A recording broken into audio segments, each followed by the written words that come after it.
A história começa com um moleque jogando um game de RPG em seu PC, mesmo estando no hospital. Porém, feliz ou infelizmente, é chegada a hora de dar tchau pra esse mundo e com isso tudo fica escuro e a mente dele é sugada pra dentro de um oceano imaginário.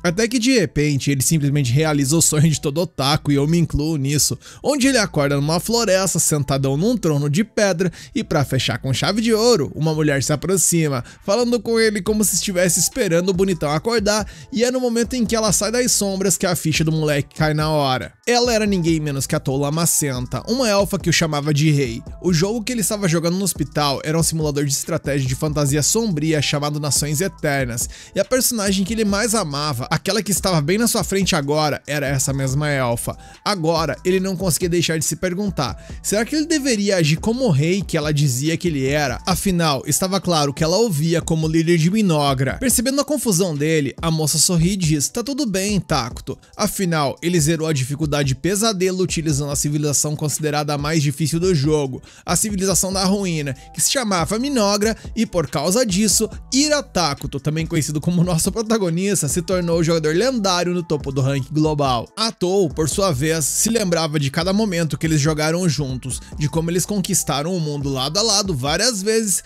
então não havia necessidade de se preocupar, pois ela sabia exatamente quem ele era. Tacto então reflete que a Tou era perfeita para o seu estilo de jogo, talvez porque ele sempre quis ser tão forte quanto ela. Eis então que as lágrimas brotaram em seus olhos quando ele admitiu o quão feliz estava por finalmente poder falar com a sua personagem favorita, ao que ela disse que sentia ao mesmo. O Tacto perguntou se aquilo era o paraíso e se foi ela quem o trouxe pra lá, mas ela explicou que ela também simplesmente apareceu naquele lugar do nada e aquilo não parecia nem um pouco com o paraíso, e segundo ela, se fosse pra apostar, ela achava que esse lugar parecia mais com o mundo de Nações Eternas, no caso, o game que ele estava jogando. Ela disse que era clichê pra cacete chamar isso de um milagre, mas ainda assim ela considerava uma verdadeira honra conhecer seu mestre pessoalmente.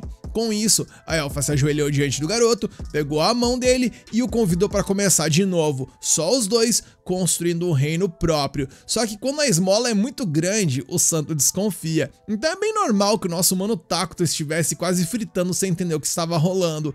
Mas ainda assim, com a sua leal companheira ao seu lado, talvez essa fosse sua chance de reviver aqueles dias de glória nesse novo mundo. E tendo isso em mente, nosso proto então convocou sua colega para começarem sua jornada juntos, enquanto a Tou Lamacenta se apresenta como uma criança nascida da lama que trará destruição ao mundo, declarando que a partir de agora, seu corpo e mente pertencem unicamente ao seu mestre, Garai. Ouvindo esse discurso super exagerado, o Tacto sente uma vergonha ali, é tão forte que quase tem um treco. Ele percebe que falar essas paradas na vida real é bem mais difícil do que no jogo, e a Tou admite que pra ela também foi meio vergonhoso, mas ainda assim o rei decidiu entrar na onda, chamando a elfa de sua primeira e única subordinada, sua confidente e braço direito. Aí o Tacto perguntou se ela sabia qual deveria ser o primeiro movimento de Minogra, e em perfeita sincronia, os dois responderam, vamos ficar reclusos. E eles dizem isso com tanta alegria que me fez questionar se esse motivo é para se orgulhar, mas seguimos.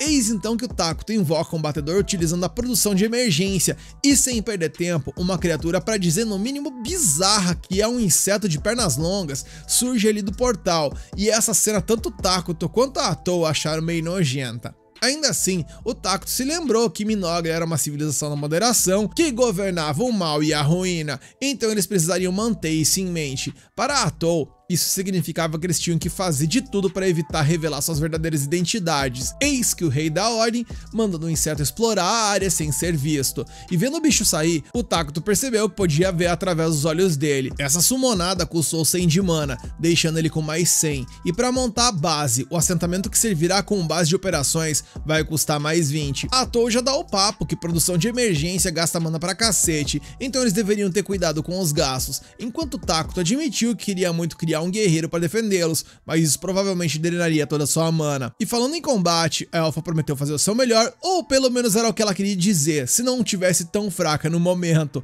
A Tou era uma unidade de herói que ficava mais forte com o tempo, mas no momento sua força era só de 3, ou seja, era menor que alguns inimigos básicos. Resumindo, todo o plano deles de construir Minogra estava em sério risco se fossem atacados por praticamente qualquer coisa. E usando a visão do batedor, ele examinou a terra ao redor e concluiu que havia floresta até onde a vista alcançava, e que até agora nenhum monstro estava à vista.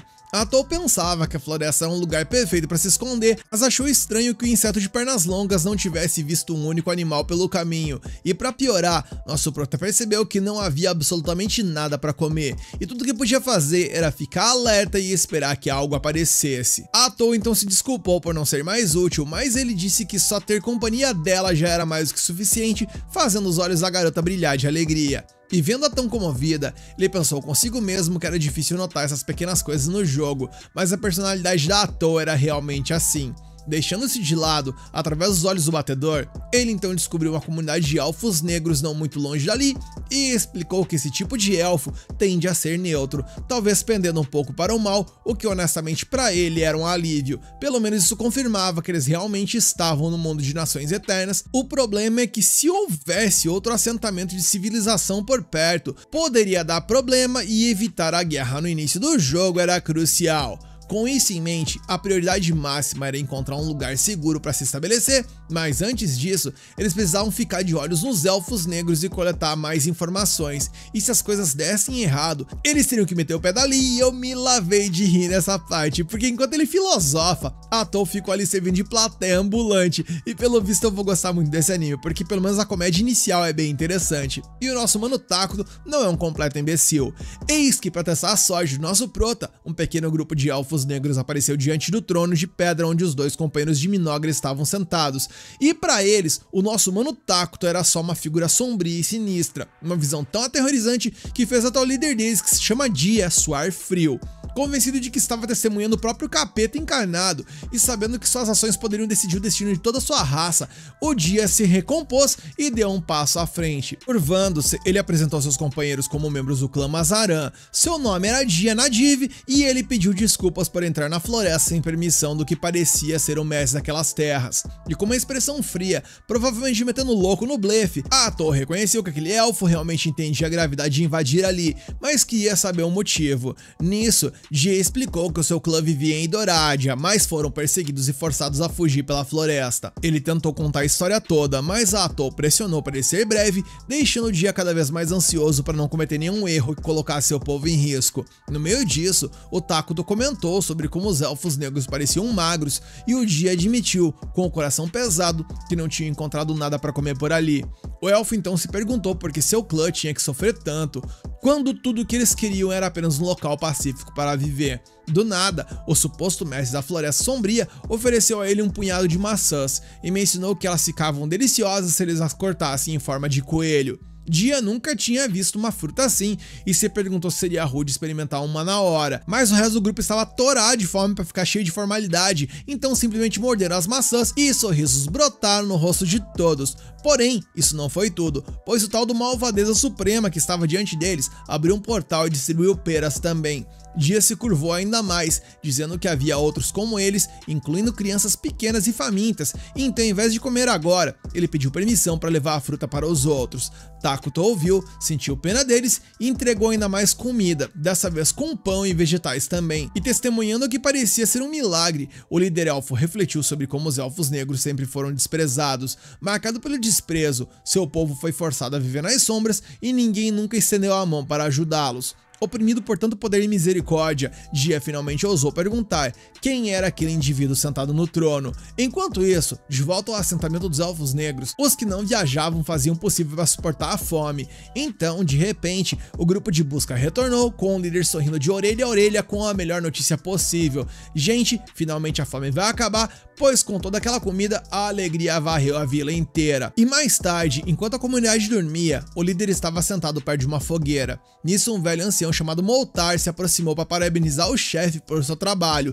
dizendo que viveu uma vida longa, mas nunca tinha visto frutas tão estranhas e deliciosas. Algo que Dia concordou, e era exatamente por isso que o velho queria saber o que tinha levado o clã a tais circunstâncias. Pronto para compartilhar a verdade, Dia disse que encontrou um ser lendário nas profundezas da floresta. Segundo uma lenda, havia um ser selado nas terras amaldiçoadas, e Moltar ficou atordoado, imaginando se o grupo da expedição tinha encontrado o Rei da Ruína, uma figura encontrada em livros e histórias antigas. Quando o mundo atingisse seu limite, o Rei da Ruína apareceria, trazendo devastação a todos, e por mais que ninguém pudesse dizer com certeza, também era impossível dizer que a lenda era apenas mentira.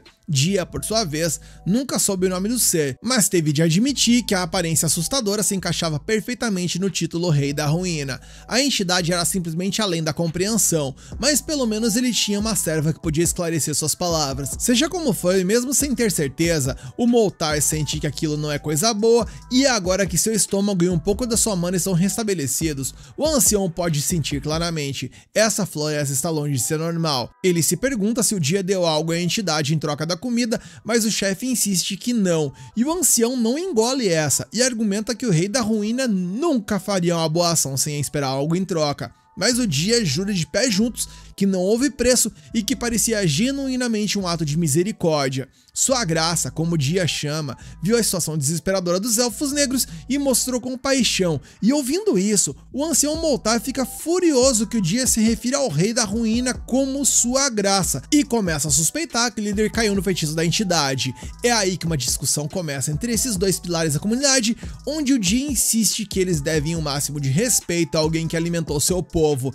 Na real, ele devolve a pergunta ao ancião, perguntando o que ele teria feito em seu lugar, mas nem o Moltar consegue responder, então apenas se desculpa. Moltar então declara que a partir de agora ele vai lidar pessoalmente com o Rei da Ruína, afinal ele já viveu por 2 séculos, então com certeza pode descobrir algo. Enquanto isso, a cena muda e de volta aos fundadores de Minogra, Atol dá uma bronca de milhões em seu mestre por gastar um monte de mana para alimentar os elfos negros, lembrando de que eles precisam começar a construir sua própria nação, mas Takuto, que de malvadeza não tem absolutamente nada, apenas admite que precisa de sua companheira agora mais do que nunca. E ouvindo isso, a Atol nervosa simplesmente desmonta e entra num modo extremamente apaixonada e submissa, como se uma única palavra gentil de seu mestre fosse mais do que suficiente para derretê-la completamente.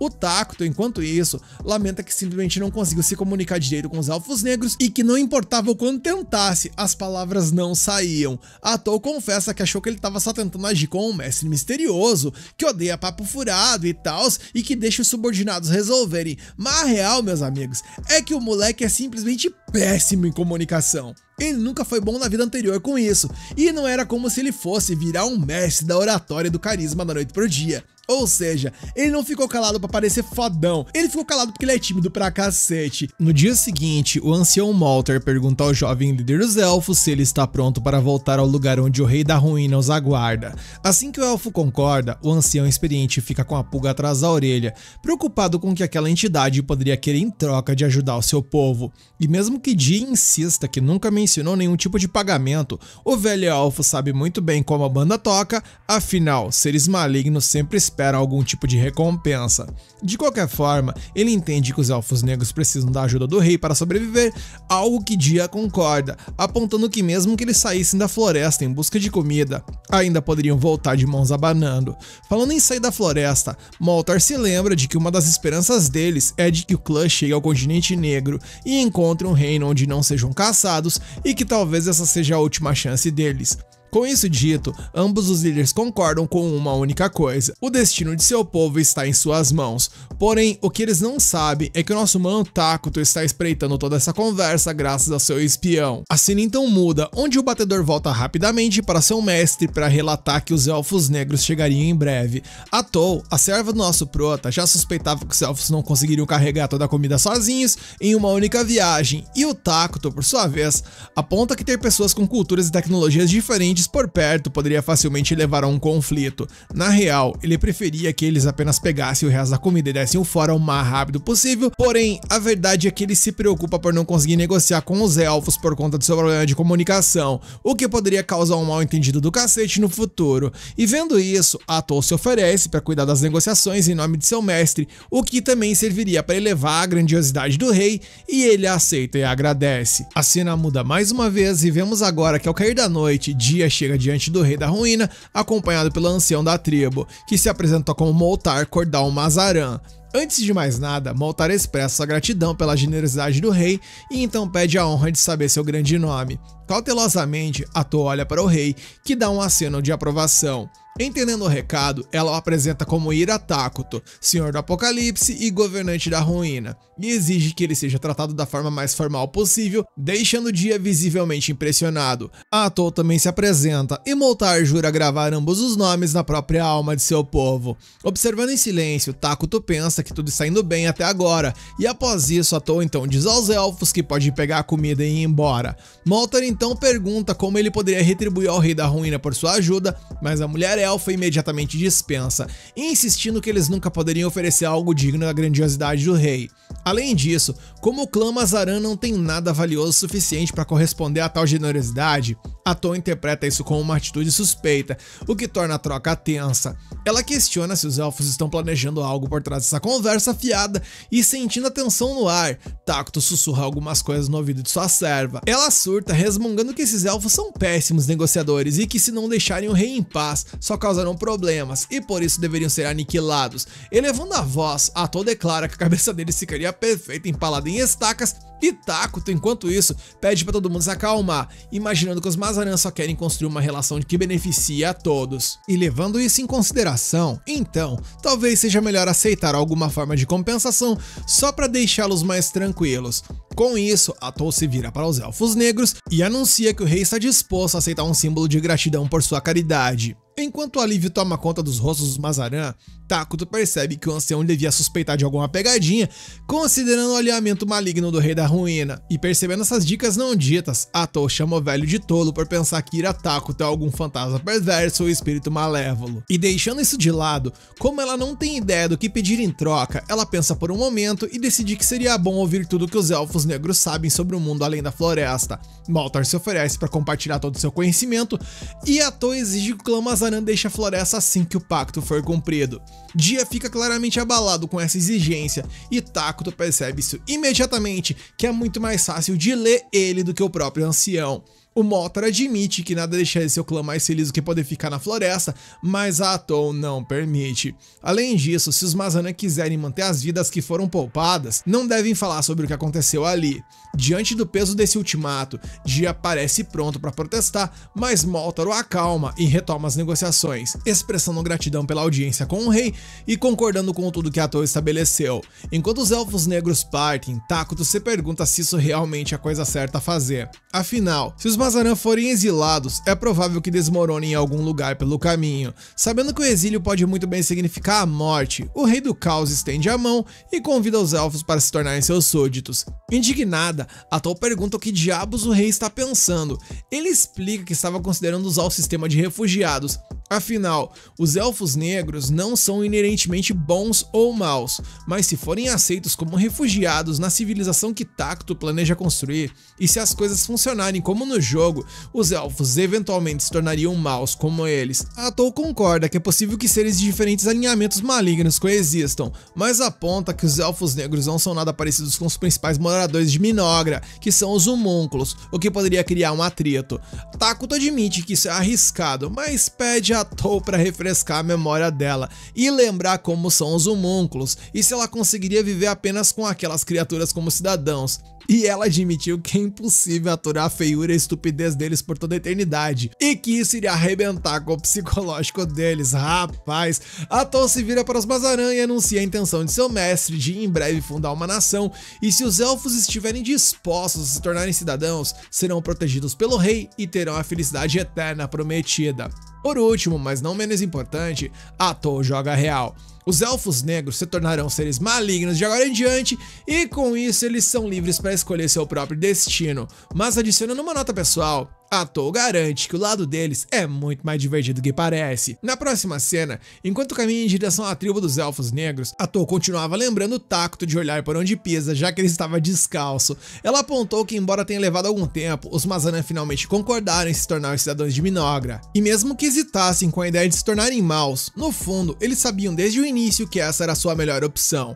Eventualmente, a dupla chegou à tribo e foi recebida pelo povo, todos ajoelhados em respeito. Alguns pareciam genuinamente empolgados com a visão daquela entidade misteriosa, enquanto um elfo até desmaiou depois de sentir um miasma sombrio girando ao seu redor. Logo depois, Takuto foi levado a um trono e Atou formalmente deu as boas-vindas a todos os elfos negros como cidadãos de Minogra, que agora estava oficialmente fundada. A partir daquele momento, a segurança de cada membro do clã Mazaran seria protegida pelo grande rei da ruína. Ainda confuso, Dia se perguntava se era só isso que ia acontecer, pois disseram a ele que ele e seus companheiros se tornariam maus, mas ele não sentia nada de diferente. Eis que então, um ódio profundo brotou dentro dele, uma raiva contra aqueles que caçavam eles, zombavam deles e exilaram seu povo da sua própria terra. Ao que uma outra elfa sentiu o mesmo, algo que a fez declarar que odiava todos os seres vivos existentes. O mesmo sentimento podia ser visto nos rostos de cada elfo da tribo, e em meio a tudo isso, Takuto se aproximou de Dia para perguntar se ele estava bem, e o líder Mazaran percebeu que isso também era uma forma de felicidade, a alegria de ser cuidado. Então, com lágrimas nos olhos, todos os elfos saudaram o rei Ira Takuto, e seu entusiasmo era tão avassalador que nem mesmo o próprio rei tinha ideia do porquê todo mundo estava tão agitado. Enquanto isso, Atou simplesmente sorria com orgulho e satisfação. Alguns dias após a fundação da nação, Takuto olhou para o mapa do continente que Moltar lhe deu e murmurou que estava encurralado pra cacete. Atou perguntou o que estava acontecendo e ele, se debatendo no chão que nem uma criança birrenta, reclamou pra caramba que o seu reino tinha a pior posição inicial possível, pois já existiam duas grandes nações no continente. A leste se situava o reino sagrado de Qualia, uma civilização humana devotada ao deus sagrado Arlus, e a oeste tinha Elna, um reino de elfos que adorava a natureza. Ou seja, se qualquer uma dessas nações descobrisse a nação maligna ao sul, não sobraria nem poeira para contar a história, especialmente porque Minogra estava apenas começando e ainda era incrivelmente fraca. Para piorar ainda mais a situação do nosso Proto e de seu povo, essas terras eram tão amaldiçoadas que não tinha um único recurso natural nessa pocilga que pudesse ser colhido. Porém, contudo e entretanto, nem tudo é tragédia, pois eles lembram que Minogra tinha os homúnculos como sua população base, que por mais férteis e felizes que eles possam ser, ainda eram burros e consequentemente impossibilitavam que pesquisas fossem produzidas. Só que agora, pela primeira vez, a nação não precisava depender apenas deles, já que os elfos negros faziam parte do reino e podiam cobrir essas fraquezas. Falando nisso, as orelhas de Atou se mexeram. Ela anunciou que os elfos estavam de volta, prontos para relatar sobre o mundo exterior. E sem demora, o ancião da tribo se encontrou com o rei da ruína ao lado do outro líder elfo. Dessa vez, Dia trouxe sua assistente, que se chama Enli, já que ela era inteligente e versada em lendas e nos costumes de outras nações. E voltando aos planos para o futuro, Atou revelou que os Mazaran seriam designados para posições-chave na administração de Minogra. Moltar supervisionaria os assuntos do estado, já que ele podia usar magia e era uma posição de grande responsabilidade. Dia lideraria os guerreiros de Minogra, também encarregado de recrutar novas forças, ao que Dia aceitou com entusiasmo o novo papel e prometeu que, se o rei ordenasse, ele não mostraria misericórdia a nenhum inimigo e exibiria seus corpos empalados como um aviso. Ouvindo isso, Takuto quase sujou as calças de medo, deixando Dia genuinamente confuso. Para amenizar as coisas, Atou explicou que o Takuto preferia a paz e isso deixou o Dia meio bugado. Afinal, por que diabos o rei da ruína seria um pacifista? Enfim, com o papel de todos definido, Atou disse aos elfos para descansarem bem e, quando estivessem com boa saúde, para começarem a construir as casas. Vendo que Dia tinha falado demais, Moltar expressou sua mais profunda gratidão ao rei e insistiu que, ao contrário de Dia, que só se orgulhava de seus músculos, o ancião provaria seu valor com sabedoria. Dia retrucou, prometendo mostrar sua própria vitalidade, algo que um velho como Moltar nunca poderia mostrar. E sem saber o que dizer, Enli apenas mencionou que trabalharia duro, levando Atou a sussurrar para Takuto que essas pessoas parecem um pouco obcecadas por trabalho. E finalmente, ela perguntou se deveria ordenar a coleta de recursos, mas Takuto sugeriu desenvolver a área sem destruir a floresta. Ouvindo isso, Atou se virou para um ancião para perguntar se eles poderiam coletar madeira mantendo as partes da floresta intactas, e o elfo garantiu que sim, seu povo sempre viveu em harmonia com a natureza. Ouvindo isso, o Dia ficou perplexo, não apenas pelo fato do quão pacíficos eles pareciam ser, mas também pelo fato de que o rei da ruína queria proteger a flora e a fauna, apesar de serem considerados malignos. Mas isso não era tudo, pois Takuto declarou que seus cidadãos deveriam estar sempre reflorestando, embora estivesse claro que os elfos negros não tinham ideia do que isso significava. Pensando na árvore de desenvolvimento do jogo, Takuto adivinhou, com base no que ouviu até agora, que as pessoas nesse mundo estavam provavelmente em um nível tecnológico em algum lugar por volta da construção de fortalezas. Atou perguntou se os elfos negros estavam familiarizados com os termos magia militar e os 6 elementos principais. Moltar respondeu que conhecia os 4 elementos principais, conceito básico de magia. Enlil acrescentou que nunca tinha ouvido nenhuma outra nação mencionar magia militar, então Atol percebeu que esse mundo ainda não havia alcançado o nível de tecnologia mágica de 6 elementos e estava atrasado em outras áreas também. Deixando isso de lado, a elfa explicou que o reflorestamento era a prática de plantar árvores onde elas foram colhidas, a fim de manter o meio ambiente. Enlil admitiu que essa estratégia não fazia parte de sua tradição, enquanto o ancião notou que, na real, levaria séculos para as árvores amadurecerem depois de serem cortadas. Atol continua dizendo que o reflorestamento é um tipo de tecnologia que requer todos os elementos principais e que esse conhecimento, na real, vem de seu poderoso rei Ira Takuto. Ela faz questão de que todos saibam que o rei deles é 100 vezes mais incrível que qualquer um poderia imaginar e Takuto não pode deixar de sentir vergonha com tantos elogios. Ainda assim, Atol insiste que a sabedoria de seu governante abrange inúmeros campos e que o povo de Minogra é abençoado por receber seu favor. Enlil pergunta se as maçãs que receberam também foram invenção do rei e Atol, sem nem pestanejar, confirma que sim. Então casualmente adiciona que as uvas são criação dele. Falando nisso, Enlil diz que plantou as sementes daquela fruta roxa e mal pode esperar para vê-las crescer.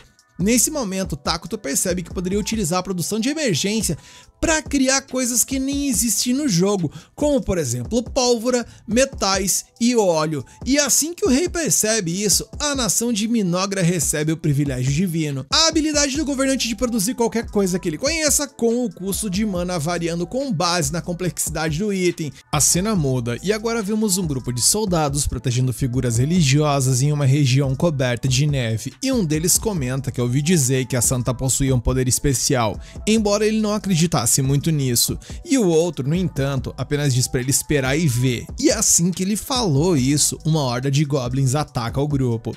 A santa avança, preparando-se para punir os invasores por perturbarem a paz no reino sagrado de Qualia, e com um único movimento de seu cajado, meus amigos, ela conjura uma chama extraordinária que churrasca os monstros, fazendo o céu se abrir e encher o campo com lindas flores.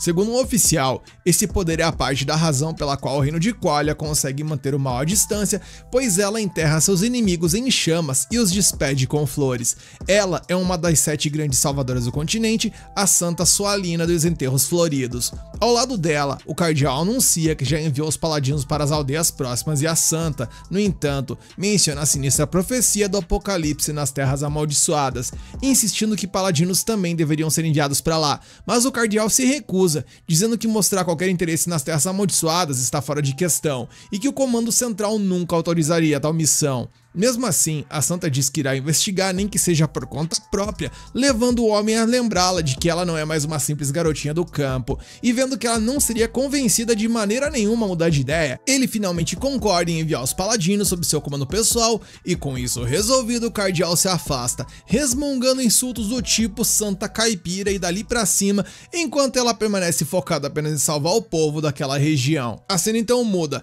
e lá nas terras amaldiçoadas, Atol convoca o povo para começar a trabalhar e construir a nação, e parte desse processo era construir o trono onde o rei Takuto se sentaria. A elfa estava tão empolgada que acreditava que Minogra em breve se tornaria poderosa o suficiente para dominar a terra e perfurar os céus. No meio disso, os administradores elfos se apresentaram ao rei para dar início à reunião do conselho e entregaram ao líder um conjunto de roupas para que ele finalmente pudesse vestir como um verdadeiro rei.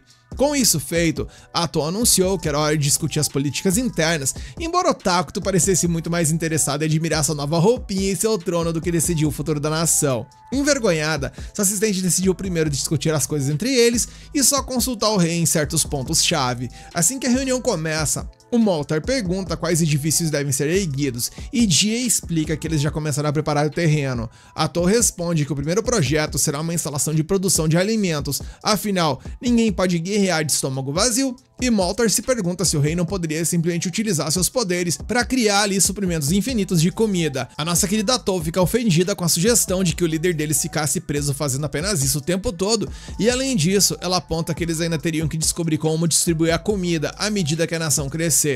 Depois que o Moltar se desculpa, a assistente do rei coloca uma planta estranha na mesa que faz os outros elfos recuarem. Ela explica que aquilo ali é uma árvore de carne, em outras palavras, uma das instalações de produção de alimentos de sua civilização. nação, que produz carne misteriosa com gosto de carne humana. Moltar menciona que nem todo mundo aguentaria comer carne humana todos os dias, mas Atoll diz que eles só plantariam essas árvores para começar. Ela acrescenta que eles precisariam de uma cabana para gerenciar a árvore e um armazém para a comida, e a Emily fica encarregada disso. Nesse momento, esse satanás apelidado de árvore pede a eles para serem legais com ele, mandando a Emily pro puro suco do pânico. O próximo tópico na agenda do conselho era a pesquisa, pois na visão da Atoll, como uma nação pequena, eles precisavam urgentemente adquirir tecnologias mágicas avançadas, um sentimento que o rei compartilhava com entusiasmo. Moltar confessa que também estava feliz em estudar magia, já que era uma paixão sua, e pergunta que tipo de magia eles pesquisariam, e Atoll não hesita mencionando que seria magia militar. Ela explica que a magia normal só pode atingir dezenas de inimigos de uma vez, enquanto a magia militar pode dizimar exércitos de milhares, remodelar a terra e oferecer todo tipo de vantagem estratégica. Moltar e Dia ficam maravilhados que tais feitiços sequer existam, e Tacitus assegura que não é uma tecnologia particularmente difícil, então deve ser desenvolvida rapidamente, e com isso dito, o ancião Moltar assume com entusiasmo a pesquisa de magia militar. Por último, na agenda estava o planejamento militar, ao que o Dia aponta que eles primeiro precisam organizar um exército. Tacitus responde que eles não focariam nisso ainda, enquanto Atoll explica que além de exércitos não produzirem nada, eles ainda consomem recursos. Dia entende, mas lembra a todos que seu grupo atual de guerreiros não era suficiente para proteger o rei, e para piorar, Moltar revela que tanto ele quanto Dia têm recompensas por suas cabeças. E diante dessa situação, o rei Tacitus declara que eles criarão um herói, ao que Atoll adorou a ideia. O herói pode ser caro para produzir, mas praticamente não tem custos de manutenção. Dia pergunta o que exatamente seria esse herói, e a elfa explica que em Minogra existem vários heróis que servem ao rei e todos são poderosos e possuem habilidades únicas, embora sejam todos monstros à sua maneira. Existem várias condições que devem ser cumpridas para invocá-los, mas em breve eles devem ser capazes de chamar pelo menos um. E além disso, como o rei lembrou a todos, exércitos são caros e chamam muita atenção. E levando isso em consideração, criar um herói poderia ser uma jogada inteligente, e tendo isso definido, eles partem para criar um herói e dar ao Dia a paz de espírito que ele tanto precisava. Depois de tomar essa decisão, Tacitus comenta que honestamente discutir políticas internas até que é divertido, mas deixando isso de lado, ele reflete que eles também estão coletando mana de seus cidadãos, o que significa que as reservas de mana da nação estão em boa forma. A quantidade que coletam está diretamente ligada à felicidade do povo. Portanto, quanto mais felizes os cidadãos, mais a nação prospera. A cena então mudou mais uma vez e vamos agora para o reino sacro de Qualia, onde um guerreiro chamado Lonius tem a sua oração interrompida por uma suposta emergência. Ele não fica nada feliz com a falta de respeito do Verdle por aquele lugar sagrado. Enquanto Lonius guarda seu anel, Verdle brinca que a aliança de casamento do homem deve ter se tornado um amuleto de sorte. Ele pergunta os nomes da esposa e filha do Lonius, mas ele o ignora. Verdle insiste, explicando que um paladino de alto escalão está exigindo uma resposta, e relutantemente Lonius responde que sua esposa se chama Marcia e sua filha é Mina. Satisfeito, o superior nota que eles viajarão por alguns dias e brinca que estava planejando uma zoada no Lonius ali se ele começasse a chamar o nome da esposa e da filha enquanto dormia, mas sem se importar com a zombaria, Lonius mentaliza que se por um lado esse cara é um escroto, por outro lado suas habilidades são fantásticas. De qualquer forma, Verdle está irritado por ser enviado ao continente negro, mas Lonius explica que é porque eles precisam investigar uma revelação que a Santa Soalina recebeu.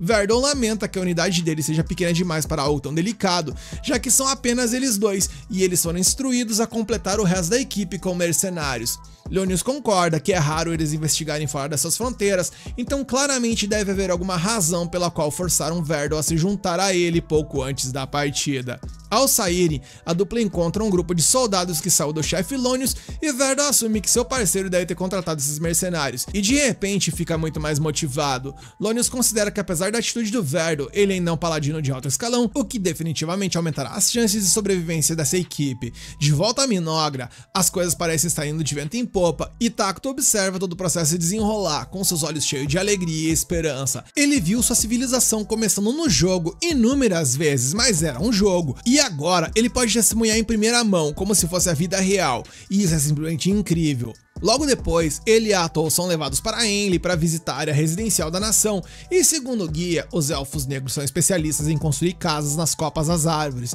mas como eles têm priorizado as árvores de carne, poucas casas foram erguidas ainda. Pelo menos as árvores de comida estão crescendo bem e o armazém de alimentos deve ficar pronto em breve. Enli também menciona que no Instituto de Pesquisa Mágica, o ancião Moltar está reunindo aqueles com talento mágico para iniciar novas pesquisas. Takuto fica satisfeito com a iniciativa e a desenvoltura de sua subordinada, e o mais importante, os elfos negros, que antes eram tão magros e exaustos, agora estão cheios de vida. Enli, um pouco ansiosa, pergunta o que o rei acha de tudo isso, já que todos têm trabalhado tanto para retribuir sua misericórdia, e Takuto assegura que acha tudo incrível e diz que está feliz em receber os elfos negros como cidadãos. E ela, ao perceber que foi reconhecida por seu trabalho duro, começa a chorar de alegria. Depois de se recompor, ela aponta que as árvores de carne estão quase prontas para a colheita, tudo graças a ferramentas agrícolas que o rei forneceu. Com uma voz assombrosa, uma das árvores afirma que seu fruto está quase maduro, e isso gela a espinha da Enli mais uma vez. Enquanto a Atou, emocionada, comemora que eles finalmente garantiram comida suficiente, Enli então quer mostrar a fonte de água que havia mencionado. Só que no caminho, ela sente algo estranho na floresta e suas suspeitas são confirmadas quando chegam à água. O Dia e o Moltar chegam logo depois, mas a Enli revela que infelizmente a água não parece estar boa. Moltar examina a cor e concorda, mas a Atou toma um gole e declara que ela está perfeitamente boa. Os elfos negros ficam surpresos, mas ela os lembra. Esse lugar é conhecido como as Terras Amaldiçoadas, e essa é a prova de que a área realmente se tornou parte do domínio de Minogra. Takuto pede aos elfos para respirarem fundo, e ao fazerem isso, ele sente suas mentes ficarem mais afiadas e seus corpos notavelmente mais fortes. E a Atou diz que as Terras Amaldiçoadas beneficiam os seres malignos, enquanto prejudicam aqueles que são neutros ou bons. Ouvindo isso, Dia bebe a água e não encontra nada de errado com ela, e Takuto aponta que esse território conquistado é perfeito para a defesa, e em breve toda a terra pertencente a Minogra será a mesma. E grato pelo imenso poder do rei, o ancião Moltar nota que a única desvantagem é que essa transformação torna mais fácil para os inimigos localizarem o território, e mais uma vez Dia insiste que eles precisam formar o tal do exército, e sem se abalar, Atou lembra a todos que eles criarão um herói. Ao que o Moltar admite com alguma confusão, porque ele não tem ideia do que isso significa de fato. E bem, meus queridos, às vezes atitudes valem mais do que palavras, então a elfa achou mais fácil mostrar o que ela queria dizer. Nesse momento, alguns tentáculos mágicos e sombrios saem de suas costas, fatiando as árvores atrás dela como se fossem navalhas. E depois dessa demonstração visceral, a elfa revelou que ela mesma era uma heroína, e que o que eles acabaram de ver não era nada comparado ao que ela poderia fazer em seu auge. Em outras palavras, heróis têm o poder de varrer exércitos inteiros sozinhos, e o Takuto explicou que os heróis só ficam mais fortes com o tempo, mesmo que mal levantem um dedo, ou seja, contanto que consigam se manter isolados, a Atou sozinha seria suficiente para defender a nação por enquanto. E ainda assim, depois da pequena demonstração de sua subordinada, o rei não pôde deixar de reclamar que ela não precisava esbagaçar com metade da floresta só para provar um ponto. Mais uma vez, o poder puro do rei Takuto e de Atou Lamacenta deixou os elfos negros maravilhados, completamente conquistados, e eles juram construir um palácio digno de seu rei o mais rápido possível. Sinceramente, Takuto não se importa nem um pouco com isso, porque ele não tá nem aí pra viver em um palácio, mas os elfos negros, no entanto, ficaram escandalizados com o pensamento, pois a ideia de que o seu governante supremo se contentaria com o mesmo padrão de seu povo os encheu de culpa. Enquanto Takuto coçava a cabeça, sua amiga apontou que construir um palácio seria caro, mas também poderia gerar recursos. Além disso, isso aumentaria a felicidade dos cidadãos, e com isso Takuto admitiu que uma vez ele realmente quis um castelo flutuante, então talvez o palácio não fosse tão ruim assim. E os elfos negros ficaram fascinados com a ideia de um palácio voando pelo céu, algo que há pouco tempo parecia completamente impossível, mas depois de tudo que eles testemunharam, eles estavam começando a acreditar que com seu rei, até mesmo uma cidade voadora poderia um dia existir, e mais uma vez os elfos caíram de joelhos e juraram servir ao seu senhor com tudo que tinham, orando pela prosperidade eterna de Minogra, e o nosso prota, por sua vez, ficou visivelmente envergonhado com toda a atenção, mas como todos pareciam motivados, ele os encorajou a manter o ritmo e continuar construindo a nação. A cena muda e vemos que enquanto Minogra vai crescendo, os paladinos estão a caminho e tudo indica que a treta será inevitável no futuro. Enquanto isso, depois de reunir a equipe de expedição, o Verdel elogia o Lonius por conseguir juntar tantos mercenários, especialmente considerando que a maioria deles está lá no norte, resolvendo o distúrbio do norte. Essa treta toda começou quando bárbaros apareceram do nada na província do norte do Império Sagrado de Qualia, saqueando vilas e causando um estrago gigantesco. A Santa e o exército imperial foram enviados para lidar com o caos, mas as coisas ainda estão longe de estarem controladas. E enquanto um mercenário chamado Bargo dá um sorrisinho malicioso ao falar da situação, Lonius rapidamente corta ele, mandando não agir como se o problema não fosse dele, mas o mercenário só dá de ombros, insistindo que de qualquer forma não é problema dele. Surpreso, o Verdel pergunta se a equipe dele não planeja ir pro norte, e considerando a grana alta que estão pagando, Bargo explica que ninguém tá afim de arriscar o pescoço depois dos rumores confirmarem que tem uma bruxa envolvida no conflito. De qualquer forma, o Verdel encerra o assunto, lembrando a todos que o caminho deles é para o sul, para as terras amaldiçoadas, onde ninguém sabe o que eles vão encontrar. Enquanto isso, nas profundezas das terras amaldiçoadas, uma figura fantasmagórica ronda a floresta sombria com o rosto escondido sob um capuz. Ao cair da noite, o grupo se acomoda em uma taverna. Lonius menciona a bruxa de mais cedo, curioso para saber se os rumores são verdadeiros, mas o mercenário descarta, dizendo que é só fofoca e tal, e que o povo adora culpar o caos do norte em algum tipo de monstro. O paladino concorda, achando ridículo, especialmente porque a própria santa está no caso. Bargo diz que o rumor provavelmente foi inventado por hereges, mas quando ele ia continuar, o Verdel manda ele parar. A essa altura, o paladino já está claramente bêbado e pede outra rodada, levando o Bargo a perguntar se ele já não bebeu o suficiente, ao que o Verdel responde que depois de cuidar do sofrimento do povo em sua própria casa, diante de sua família, você pode deixar de lado suas vestes sagradas. Em outras palavras, quando o trabalho do dia acaba, não há nada de errado em relaxar um pouco. E o Lonius, conhecendo as escrituras de cor e salteado, o corrige, apontando que o deus sagrado Arlus só quis dizer que estavam dispensados de nossos deveres sagrados perto da família, não que essa é uma desculpa para encher a cara. E sem se abalar, Verdel diz que está pronto para um bom e velho debate religioso, mas nesse momento uma garçonete chega por ali com uma caneca que parece um balde de tão grande, o que faz a conversa mudar de percurso. Bargo, enquanto isso, volta aos negócios. Ele aponta que há dois paladinos se dando ao trabalho de investigar as terras amaldiçoadas do continente negro e quer saber o que é tão importante que está acontecendo por lá. Porque se for algo com uma bruxa, por exemplo, ele e seus homens estão fora. Verdel garante que não é o caso, na verdade é sobre elfos negros que fugiram para aquelas terras e as autoridades de Collei são preocupados que eles possam causar problemas. E Bargo acena, entendendo. Aquela raça de elfo é famosa por assassinatos e maldições, ao que Lonius acrescenta que eles podem se tornar uma ameaça se ficarem mais fortes em segredo, mas Verdel diz para ele não se estressar. Eles estão lá apenas para investigar dessa vez, e se as coisas derem errado, eles podem simplesmente dar no pé, algo que Bargo fica aliviado ao ouvir, porque dá no pé pelo visto com ele mesmo. Mas o outro paladino questiona se essa é realmente a maneira certa como um guerreiro de Deus deveria agir, já que juraram dar a vida para lutar contra o mal, e o seu colega contra-argumenta que buscar a glória nem sempre é o objetivo, e que às vezes você tem que dar um passo para trás para poder dar dois passos para frente, e isso foi inteligente, hein? Afinal, todo mundo ali tem família esperando por eles, e isso é motivo suficiente para ter cuidado antes de mergulhar de cabeça no perigo. E eu vou dizer que eu concordo com esse cara, hein? Dito isso, o paladino se pega pensando quando se tornou um velho bêbado que dá conselho a todos, mas deixando isso de lado, ele levanta sua caneca e propõe um brinde à expedição do continente negro, e com um suspiro profundo, Lonius aperta seu anel e pede ao deus sagrado Arlus que cuide de todos eles. Enquanto isso, no continente negro, o nosso prota Tákuto reúne os elfos para um evento que nenhum deles entende o que tá rolando. Ele empilha uma montanha de frutas da árvore de carne e lança um feitiço sobre ela, transformando lentamente a pilha em um inseto de pernas longas. O ancião Moltar fica chocado porque ele nunca imaginou que o rei pudesse criar uma nova vida, e a Ató aproveita a chance para fazer um discurso orgulhoso sobre o poder incomparável do rei da ruína, apontando que isso é apenas uma pequena amostra do que ele realmente é capaz. Portanto, se o povo de Minogra permanecer dedicado e feliz, isso despertará todo o potencial do rei, ou seja, é dever de todos mostrar sua devoção absoluta ao mestre Tákuto. Quando a multidão se dispersa, nosso prota parece aliviado pelo ritual ter corrido bem, e eles ficam surpresos com a facilidade de reunir os recursos necessários, mas o que ainda é mais importante agora é que eles sabem que podem criar novas unidades, o que significa que da próxima vez eles poderão tentar a invocação de um herói, embora precisem acumular mais mana primeiro. Ainda assim, com dois heróis, eles terão muito mais confiança em sua força militar. Empolgada, Ató pergunta a ele quem ele irá evocar primeiro, e sem um pingo de hesitação ele responde que invocará a Isla, a rainha dos insetos.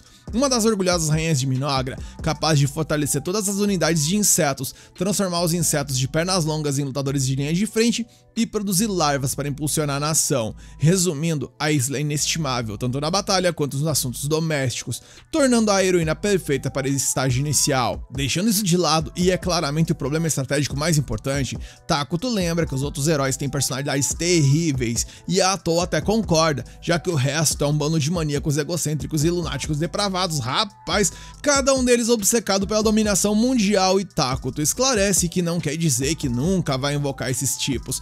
Só que ele prefere evitar por enquanto, porque sua principal prioridade é encontrar um tiquinho de paz. No dia seguinte, quando a noite se aproximava, o grupo da expedição liderado pelos dois paladinos de Qualia topou com o gigante da colina e Lonius não esperava nada menos do continente negro. Ele ordenou aos mercenários que preparassem seus arcos, mas Verdel assumiu a responsabilidade por essa luta, pois não havia tempo a perder. Avançando sozinho, ele sacou sua arma e começou uma oração, canalizando a arte da espada sagrada, enquanto o bardo estava visivelmente confuso. O Lonius explicou que essa era a técnica secreta de Qualia, tecendo orações em seu manejo de espada para invocar o poder divino. Enquanto isso, Verdel foi atacado pelo porrete enorme do gigante, mas conseguiu cortar a arma em duas com sua espada abençoada, e Lonius acrescentou que os paladinos que recebiam o poder divino tinham suas habilidades físicas grandemente aprimoradas, e a gente pôde ver isso. Após uma série de golpes rápidos, Verdel acertou um golpe direto no peito do gigante, rasgando o que, segundo Lonius, para um paladino de alto escalão, esse nível de poder estava no mesmo nível de um dragão menor. Em outras palavras, monstros como aquele que eles acabaram de enfrentar não tinham a menor chance de vencer, e quando Verdel acabou com o inimigo, os mercenários ficaram sem palavras. E a cena muda, e de volta às terras amaldiçoadas, o Takuto simplesmente tá prestes a mandar um podrão pra dentro, quando a elfa questionou por que ele não comia refeições mais saudáveis. Ele admitiu que estava cansado de tudo isso desde que esteve hospitalizado, mas na real, a verdadeira preocupação do rei é com a elfa, que parecia viver exclusivamente de salada, uma dieta estranha para alguém supostamente alinhada com o mal. E deixando esse tópico de lado, Takuto apontou que os elfos estavam trabalhando duro para construir o palácio, o que o lembrou de que deveria chamar o Molter e os outros para uma reunião. A elfa quer saber do que se trata, e o nosso prota explica que graças aos insetos de pernas longas, agora ele conhece melhor a região que está ao redor deles, e a Atou se pergunta se o rei estava preocupado com a cidade vizinha, já que ela não fazia parte de Qualia, o que significava que seu alinhamento não era necessariamente bom. Portanto, seria prudente decidir como lidar com isso, já que sendo os mais próximos, eles provavelmente seriam os primeiros a descobrir a existência de Minogra. Takuto, na verdade, estava feliz por eles serem neutros, pois se fossem bons, as negociações seriam simplesmente impossíveis. Mas sua assistente sabia muito bem que ser otimista sobre uma ameaça potencial era basicamente pedir por um desastre. E bem, falando em desastre, meus queridos, nesse exato momento o rei estala seus olhos, porque ele sentiu um grupo armado se aproximando da floresta. E não querendo atrair atenção, ele ordenou a ela que os afastasse da forma mais pacífica possível, mas que se isso não fosse uma opção, ela estava livre para fazer o que fosse necessário. A cena muda e vemos que na entrada das Serras Amaldiçoadas, o grupo de mercenários se preparava para entrar sob a liderança dos dois paladinos de Qualia, mas assim que se aproximaram da borda da floresta, uma mulher apareceu. Verdel exigiu saber quem ela era, e a jovem se apresentou como uma elfa negra que havia fugido para a floresta para sobreviver. Ela perguntou o que os trazia por ali, mas Verdel se recusou a revelar seu propósito, questionando a presença dela. Ela respondeu simplesmente que estava vivendo com os outros que passaram por dificuldades semelhantes. A elfa então pediu gentilmente para que eles voltassem, e Lonius tentou se intrometer, insistindo que eles eram homens reconhecidos por Deus, mas o Verdel o calou rapidamente, afinal, era ele quem estava falando agora. O paladino mais jovem insistiu que não podia simplesmente dar meia volta e ir embora, mas ela implorou por misericórdia, explicando que seu povo estava aterrorizado, e vendo quão persistente ela era, Verdel se perguntou se havia algo escondido na floresta, ao que ela garantiu que não havia nada além de paz e sossego. Finalmente, Verdel joga real. Eles estavam ali por causa de uma revelação divina que alertava sobre uma calamidade na área, e não podiam sair sem confirmar o que realmente estava acontecendo, e Lonius fica chocado, lembrando ele que isso ali deveria ser um segredo de estado, mas o Verdel mandou fechar a matraca mais uma vez. Porém, mesmo depois de saber sobre a revelação, a elfa negra se recusou a deixar os paladinos entrarem, e com seus olhos carmesim brilhando, ela insistiu que não havia nada a temer e que os paladinos deveriam voltar de onde vieram. Lonius suspeitou que ela estava usando magia negra e ficou ainda mais convencida de que havia uma calamidade por perto, e Verdel, por outro lado, parecia estar caindo no feitiço dela, ou sei lá, talvez entendendo a situação, porque ele já estava quase pronto para cancelar a missão. Nisso, ele pediu a elfa para jurar diante de Deus que não havia nada de errado com a floresta, e quando ela o fez, ele decidiu que eles iriam embora. Lônius não podia acreditar que seu companheiro estava caindo nessa, mas o outro paladino realmente acreditava que esses elfos só queriam viver em paz. Lônius insiste que pode sentir a energia maligna irradiando dela e que não há como confiar em alguém assim, mas seu companheiro lembra que a confiança nos pilares de sua fé. E levantando a voz, Verdel grita que não há nada de errado com essa floresta e que essa é simplesmente a conclusão da investigação deles, e com isso o homem se vira para ir embora. E o Lônius, que vou confessar que já tá me gerando uma raiva incrível, menciona que Verdel está abandonando a missão e o destitui do comando ali mesmo, e Verdel se vira, exigindo saber o que ele pensa que está fazendo, ao que o paladino mais jovem argumenta que ele não apenas revelou a profecia, mas que agora está prestes a sair sem nem mesmo investigar, e que a partir de agora, Lônius proclama que ele está assumindo o controle e a investigação prosseguirá agora mesmo. Bargo responde ao chamado como se o Lônius realmente fosse o líder, e o Verdel repreende, mas ele explica que no final das contas, Lônius é quem tá pagando pelo grupo. A elfa implora para que eles reconsiderem, e a gente vê um duelo entre as duas lideranças, onde o Lônius ordena que seus homens a contenham, e o Verdel comanda que ninguém toque em alguém tão indefeso. Então, ao perceber que suas tentativas de resolver da forma pacífica infelizmente falharam, a Atol decide que não tem outra alternativa e terá que adotar uma nova abordagem. E bem, em uma mudança de cena, vemos como foi a outra abordagem, pois Lônius acorda com sangue nas mãos e à medida que ele vai observando a tragédia que rolou por ali, ele vê o Verdel de pé diante de uma bruxa, que é a mesma criatura responsável por massacrar os mercenários de forma brutal. Atol, por sua vez, lamenta que as coisas estavam indo tão bem, mas infelizmente nem tudo na vida sai como planejado. Verdel, ansioso, diz ao Bargo para garantir que um dos mensageiros volte para casa e informe sobre o que acabou de acontecer, mas o mercenário responde que isso não vai ser possível, porque a Atol simplesmente churrascou todos os mensageiros deles com um único ataque, e enquanto ele fala isso, vemos que a elfa está esbanjando confiança. Ela diz para eles não ficarem com medo agora, afinal, ela é exatamente o tipo de monstro que eles estavam procurando. Os corpos dos soldados caem no chão, e o Lônius fica petrificado de medo. No entanto, o Verdel ainda se mantém firme e pede a eles para não perderem a calma, porque ou eles morrem agora ou lutam até o fim, e com isso ele ordena que todos assumam suas posições de combate, mas a nossa querida Atol não parece nem um pouco intimidada. Na real, ela acha tudo isso meio que divertido.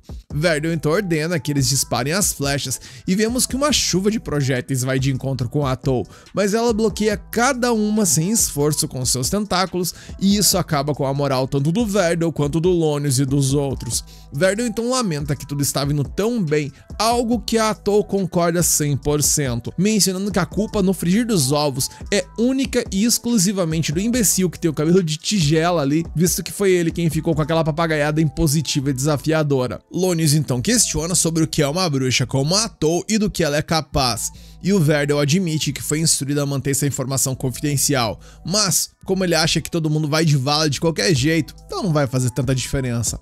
Acontece que quando um santo recebe uma revelação e os altos escalões a confirmam, esse monstro é então classificado como uma bruxa, e ele tem fortes razões para acreditar que a mulher diante deles é esse mesmo ser. Lônius ouve a explicação e entende que os dois estão completamente ferrados, ao que Atol pergunta se eles já colocaram a fofoca em dia, pois ela está prestes a acabar com eles. Verdel não está disposto a recuar e pede que os mercenários recuem, pois ele e o Lônius vão se encarregar dessa treta sozinhos. Com isso, os dois avançam com suas espadas em punho e fazem contato com os tentáculos da Atol, e ela sorri, dizendo que eles são muito mais lentos e fracos do que ela esperava. Porém, as coisas começam a tomar um rumo, digamos que inesperado, quando ambos conseguem cortar seus tentáculos, algo que a própria Atol não acreditava que aconteceria. Depois que o Lônius e o Verdel se afastam, eles concluem que o plano deles será, antes de mais nada, cortar seus tentáculos nojentos, mas a Atol não entra em pânico e, em vez disso, ela estranhamente começa a acariciar os tentáculos que foram cortados. O Verdel interrompe isso com um golpe que corta mais um de seus tentáculos, e o Lônius segue e corta outro, o que faz a Atol finalmente começar a suar. Ela agora só tem 2 tentáculos restantes, e os usa para pegar 2 dos paladinos que estavam por ali como reféns, admitindo que talvez os tenha subestimado um pouco, e que eles provaram ser bem mais fortes do que ela pensava. Ela conhece bem o quanto os humanos se importam uns com os outros, então ela planeja utilizar esses paladinos como se fossem uns escudos de carne ali, sabendo perfeitamente que o Verdel e o Lônius paladinos não atacarão. Verdel então pede ao Lonius para manter a calma e pensar no quadro geral, pois se eles sacrificarem esses dois paladinos e derrotarem ela, a vitória deles significaria o fim de tudo isso de uma vez por todas. Eles então avançam simultaneamente para desferir o golpe final e a elfa fica chocada ao vê-los dispostos a atacar, sabendo que isso significaria mandar os dois de seus soldados de vala, e assim eles o fizeram, atravessando com as espadas os soldados e estão prestes a acertar um golpe decisivo, mas é aí que Atol decide parar com a palhaçada e como consequência, vemos que Lonius abre os olhos e se encontra ainda vivo no chão. Mas quanto ao Verdel, meus amigos, digamos que a sorte não sorriu para ele, mas sim a Atol, e ele foi de vala. Lonius, vendo isso, não entende o que tá rolando, porque eles já tinham cortado todos os tentáculos dela, e ela o informa que pode regenerá-los o quanto quiser. Em outras palavras, ela literalmente estava brincando com eles desde o início. Lonius não tem mais truques na manga, então ele apenas diz aos outros paladinos para saírem dali o mais rápido que puderem, pois pelo menos uma pessoa tem que voltar viva para avisar o reino. Ouvindo essa ordem, os paladinos vão no pé, e como um último esforço desesperado, o Lonius tenta um ataque surpresa, mas ela bloqueia facilmente, sacando uma espada própria. E Lonius fica chocado ao ver isso e se pergunta como ela é capaz de utilizar a arte da espada sagrada, enquanto Atol balança a espada de forma brincalhona e diz que absorveu tanto a espada quanto as técnicas do Verdel, e todo o esforço e as técnicas que ele aprimorou se tornaram dela no momento em que ela mandou ele de arrasta. A elfa não se surpreende que o Verdel fosse um paladino de alto escalão, visto que ele se preocupou com a segurança de todos até o seu último momento, mas é tão triste que ele tenha acabado sendo morto porque o abobado ali não conseguiu ficar de boca fechada. Eles então trocam mais alguns golpes, até que a Alpha pergunta se ele ainda quer ver sua esposa Marcia e sua filha Mina, e Lonius quase enche as fraldas ao ouvir esses nomes. Afinal de contas, como é que ela poderia saber sobre sua família? É então que ele percebe que a Atol também obteve os sentimentos e as memórias do Verdel depois de acabar com ele, e que por consequência ela fica mais forte após derrotar cada inimigo. Ouvindo esses nomes, o medo que já estava em seus olhos se torna absolutamente avassalador. Atol revela que o Verdel pensou na segurança de seu companheiro até o seu último suspiro, exatamente o que um paladino, um verdadeiro herói deveria fazer, mas ela enfatiza mais uma vez que tudo foi em vão por causa da coragem equivocada do Sr. Cabelo de Tigela e a sua necessidade de seguir regras estúpidas. Tentando não se deixar abalar, Lonius diz que a vontade e a esperança do Verdel viverão enquanto os mercenários conseguirem escapar. Mas, meus amigos, assim que ele diz isso, ele ouve um grito de um mercenário ecoando à distância, e a elfa revela que tem seus próprios aliados e os posicionou para impedir que qualquer um sobrevivesse e escapasse dali. Naquele momento, meus queridos, qualquer esperança que o Lonius tinha parece escorrer de entre seus dedos, deixando apenas um desespero total e absoluto para trás. Na próxima cena, enquanto o sol começa a se pôr, a elfa fala com seu adversário sobre como as coisas poderiam ter sido diferentes se ao menos o Lonius tivesse ouvido Verdel. Ele poderia ter voltado para sua amada família, vivido uma vida tranquila e pacífica. Mas agora é hora de falar sobre o que realmente vai acontecer. O futuro que o Lonius escolheu. O paladino vai de vala e ela já avisa que sua família também irá, pois ela vai caçar sua esposa e filha, torturando-as tão impiedosamente que ambas vão implorar pela morte, e que depois disso a elfa visitará cada vila e cidade por onde passarem, exterminando cada alma viva, e quando cada pessoa perguntar o motivo, ela simplesmente dirá que é tudo por culpa do Lonius. Carai, isso é o que chamamos de pacifismo, hein? Lonius, totalmente desesperado, pede por favor para ela parar, mas a Atol continua, compartilhando uma lição que aprendeu com alguém precioso. Quando você é subestimado, será o seu fim. Então, quando isso acontecer, você mata, não importa o que. E é por isso que ela fará o que fará, justamente para garantir que ela nunca mais seja subestimada e que não importa se serão centenas, milhares ou até milhões, ela vai varrer todos eles no mapa, e para deixar tudo realmente entendido, ela frisa mais uma vez que é tudo por culpa da decisão do Lonius. Enquanto nossa nada querida Atol exibe um sorriso de um pacifista da Deep Web, o homem começa a chorar e implora para que ela não faça isso, mas ela continua, dizendo que sabe que o Lonius provavelmente era um bom homem, que acreditava em Deus e que sempre tentou fazer a coisa certa, mas é exatamente por isso que ela despreza aqueles que se acham justos, e com isso ela se despede do paladino e diz para ele assistir o verdadeiro significado de calamidade enquanto ele aproveita seu camarote lá no céu. Ouvindo essas palavras, o Lone solta um grito de desespero até que finalmente sua tortura física e psicológica chega ao fim. Quando tudo acaba, vemos que o dia cola por ali e relata que os humanos que estavam fugindo já foram ali, digamos que, cuidados, ao que a Elfa então anuncia que vai voltar para a floresta. Porém, antes de partir, Dia pergunta se ela realmente vai fazer todas aquelas coisas terríveis que ela ameaçou, e a Atol apenas sorri e diz que nunca faria isso, afinal, ela é uma pacifista e que só estava se divertindo um pouco, zoando ele para aliviar o clima e que ainda assim ela não pode perder tempo, precisa voltar para o rei. Brincadeira, sei. Ela então vai até Takuto e revela que existem bruxas nesse mundo, uma unidade que não existe no universo original do Nações Eternas, o que significa que esse não é o mundo do jogo, mas uma espécie de versão paralela dele. Takuto fica confuso, sabendo que isso só complicará os planos de Minogra, mas ela aponta que há uma vantagem agora, pois além de suas habilidades de roubar poderes, agora ela também pode roubar fragmentos de memória. Takuto, animado, nota que isso nos ajudará a descobrir o que está acontecendo em Qualia sem precisar de uma investigação completa. A Elfa relata que Qualia não está tão forte quanto eles pensavam, graças à província do norte e um desastre que rolou por lá, e por conta disso, o rei sente que Minogra ganhou um pouco mais de tempo com esse impasse. Em outras palavras, isso não é uma preocupação para agora. Porém, o que realmente preocupa nosso prota nessa história toda é a causa do tal desastre, pois de acordo com as memórias que a Atol roubou, isso está sendo atribuído a uma bruxa e aparentemente esse ser monstruoso se chama Heraquino, a bruxa servidora. A cena muda e vemos então quem é a tal da Heraquino, pulando ali e cantarolando alegremente entre os escombros e as vítimas da calamidade que ela mesma desencadeou, imitando o tic-tac de um relógio, e o plano dela agora é ir para a próxima cidade e levar o caos para lá também.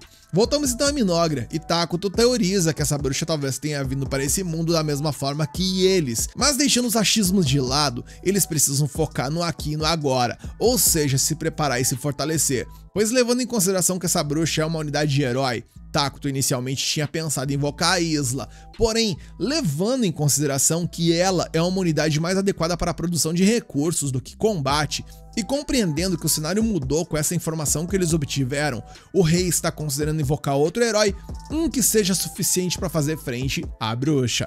Além do mais, Takuto menciona que a Isla não é a única coisa que ele precisa reconsiderar, e quando a Elfa questiona o que mais seria, ele menciona que está pensando em forjar uma aliança, algo que faz a Atol gelar a espinha, ativando seu modo desconfiada. Takuto então explana, dizendo que eles possuem um inimigo conhecido em Qualia, além do elemento incerto que é a bruxa, e sabendo-se disso, ele quer ter ao menos mais uma nação ao seu lado. Atol menciona que entende o raciocínio dele, mas questiona de que forma isso pode ser possível, visto que eles estão alinhados com o mal, e Takuto responde que é possível desde que o outro lado tenha méritos e que só funcionará se a nação em questão for neutra. A Atol, ouvindo atentamente, pergunta se ele está falando da nação do leste, e Takuto menciona que sim, e diz que quando o palácio estiver pronto, ele quer investigar essa nação, e ao mesmo tempo fortalecer as forças de Minogra, para dessa forma verificar se eles estão dispostos a unir forças ou não. Longe de tudo isso, vemos uma outra cena onde uma portadora de cajado ordena que os anciões sejam retirados de seu pedestal e diz a seus seguidores para cuidarem dos corpos, porém, parece que a coisa por ali está longe de acabar, pois mais inimigos aparecem e ela ordena que os lutadores se posicionem para a defensiva e que além disso, ela envia mensageiros para pedir reforços, e pelo desenrolar dessa história, talvez essa seja a nação que irá acabar se aliando a Minogra. Afinal, como diz aquele velho ditado, sempre que houver alguém chorando, haverá alguém para vender um lenço, não é verdade? Como eles precisam de reforços e Minogra precisa de aliados, seria uma ajuda mútua que beneficiaria a ambos. De volta ao nosso prota, vemos que a Atol está preocupada, pois ela pensa que Takuto pode ter achado que suas ações foram meio que longe demais ali contra os paladinos. Porém, ao contrário do que ela esperava, ela percebe que o doidão ali tá diante dela de boaça, garantindo que nunca se ofenderia com nada que sua assistente fizesse, pois tudo que ele quer é que ela continue a apoiá-lo, e ouvindo essas palavras, a Elfa se derrete e fica emocionada. emocionada, prometendo que ficará ao lado do rei, não importa o que aconteça. Pouco depois, duas jovens elfas saem da floresta, caminhando em direção à cidade de Minogra, ainda em construção, enquanto se perguntam por que raios elas ainda estão vivas, e enquanto elas questionam a razão de ainda existirem ali, vemos então que o Palácio Real do nosso prota foi finalmente concluído. Bom, segundo a Atou, eles ainda tinham uma cacetada de problemas para resolver, mas pelo menos aquela construção significava o verdadeiro começo do mundo deles. Emocionado por estar sentado em seu trono, Takuto já planejava expandir o palácio assim que tivessem tempo, e empolgada com a ideia, Atou comentou que o palácio deveria perfurar os céus e fincar as raízes profundas na terra. Porém, em meio a tanta felicidade, ela se ligou de algo que segundo ela era primordial. Ela percebeu que não tinha um único servo para atender seu mestre, e ao menos para ela isso era uma falha gigantesca em sua gestão. Takuto tentou colocar panos quentes, dizendo que ele tá de boaça com isso, mas a elfa levou a coisa de uma forma dramática, agindo como se aquilo a incomodasse 10 vezes mais do que a ele, e insistiu que o rei escolhesse seu atendente imediatamente. Takuto então pensa um pouco e menciona que adoraria que fosse alguém fácil de conversar, já que a comunicação era uma de suas maiores fraquezas. Ele disse que gostaria de ser um rei mais acessível, mas mal conseguia manter uma conversa decente com os elfos negros, e ouvindo isso, Atou então teve uma brilhante ideia e pediu um tempo para ele. E bem, em vez de ficar esperançoso, nosso prota só pensou que nada de bom vinha dessa garota se empolgando com alguma coisa. A cena evoluiu e vemos então que o Molter, o Dia e a Enli estão por ali, pois foram convocadas pela Atou, e ela, sem dar muitos detalhes, ordenou que Molter reunisse todas as garotinhas para satisfazer o desejo do rei. Caras, olha as ideias da lamacenta. E o Molter, assim como eu, e também como o nosso prota, ficou chocado com a forma como isso foi colocado. Mas em meio ao caos, a Atou explicou que seu plano era ter meninas servindo como atendentes do Takuto para que ele pudesse praticar a conversação. E a coisa meio que começou a se alinhar, mesmo que de uma forma inicialmente estranha. E Takuto, indignado com a impressão que ela estava passando, rapidamente explicou o que ele realmente queria. E pelo que o Molter entendeu, o Takuto desejava ter crianças inocentes por perto para não se sentir preso ao pensamento convencional ao falar. Aliviado, o Dia observou que as crianças muitas vezes tinham ideias ridículas, mas que às vezes essas ideias poderiam gerar revelações dos adultos. E nervosamente, Atou acrescentou outra razão. O rei queria evitar tirar muitos adultos da força de trabalho, portanto, os atendentes cuidariam apenas de tarefas corriqueiras. Dia retrucou que um menino poderia fazer isso também, mas Takuto rapidamente argumentou que tinham que ser meninas por causa da futura liderança, pois ele pretendia dar a mais mulheres a oportunidade de estudar para o bem da nação. Ouvindo isso, os elfos ficaram pasmos com a sabedoria de seu líder, enquanto Takuto fica aliviado pela desculpa ter funcionado. A real, no entanto, foi nada do que ele imaginou, só que quando as coisas começaram a acontecer, no entanto, não foi nada do que ele tinha imaginado, pois no momento em que as garotinhas chegaram por ali, obviamente elas começaram a abrir o berreiro de medo, e enquanto o coitado se contorcia de frustração, a elfa explicava que isso era normal, embora não tenha deixado de dar uma bronca no Molter para trazer bebês chorões, e o ancião se desculpou, mas infelizmente aquelas eram todas as meninas do reino. Enquanto a Atou resmungava, Dia perguntou se o ancião pelo menos tinha permitido que as gêmeas viessem, e gaguejando, o velho admitiu que não, pois seria muito desrespeitoso na sua visão.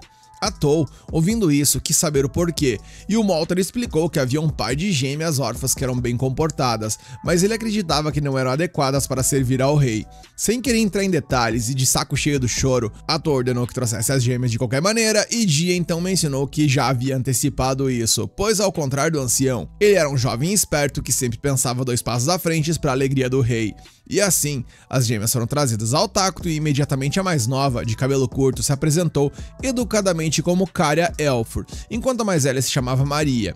Por alguma razão, Atou suspeitou que elas tinham um passado sombrio, então perguntou a Caria sobre as marcas em seu corpo, ao que a menina respondeu tristemente que era de uma doença, o que fez o rei sentir pena dela.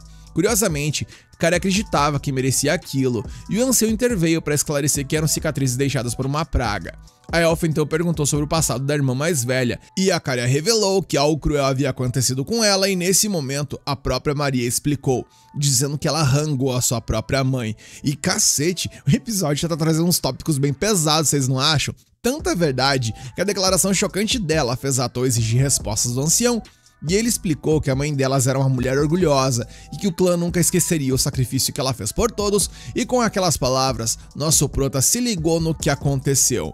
pois esse clã enfrentou dificuldades onde sequer tinha o pão que o próprio diabo amassou para comer após o exílio que eles passaram, e como consequência, a fome os forçou a tomar decisões igualmente extremas.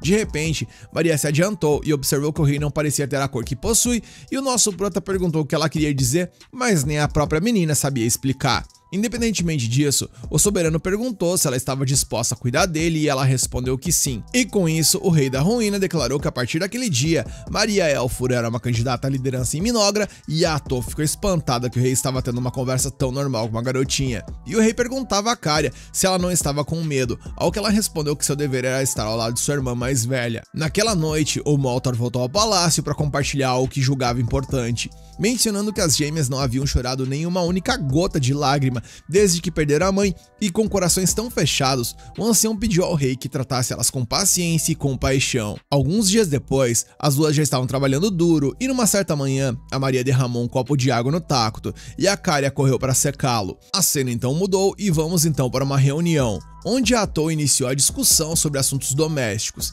Enli, que é a chefe da construção, relatou que o estoque de madeira estava estável e os recursos do reino estavam em boa forma, o suficiente para começar uma nova instalação, uma clínica, e Tacto refletiu que essa clínica protegeria a saúde dos cidadãos a um baixo custo. Enli também relatou que a coleta interna de alimentos e materiais estava indo bem, mas que o processo de criação de bens consumia muita mana e o balanço não estava muito bom. Moltar, que é o chefe de pesquisa, assumiu a oratória então e anunciou que a pesquisa sobre magia militar havia sido concluída com sucesso, porém, até o presente momento, só ele podia utilizá-la, mas com treinamento, ele acha que seus subordinados logo a dominariam, e a Atô ordenou que o planejamento avançasse, iniciando oficialmente a pesquisa sobre os 6 elementos centrais da tecnologia mágica. E por último, o dia relatou que o exército havia adquirido 5 novos pernas longas que estavam atualmente vigiando os territórios desconhecidos.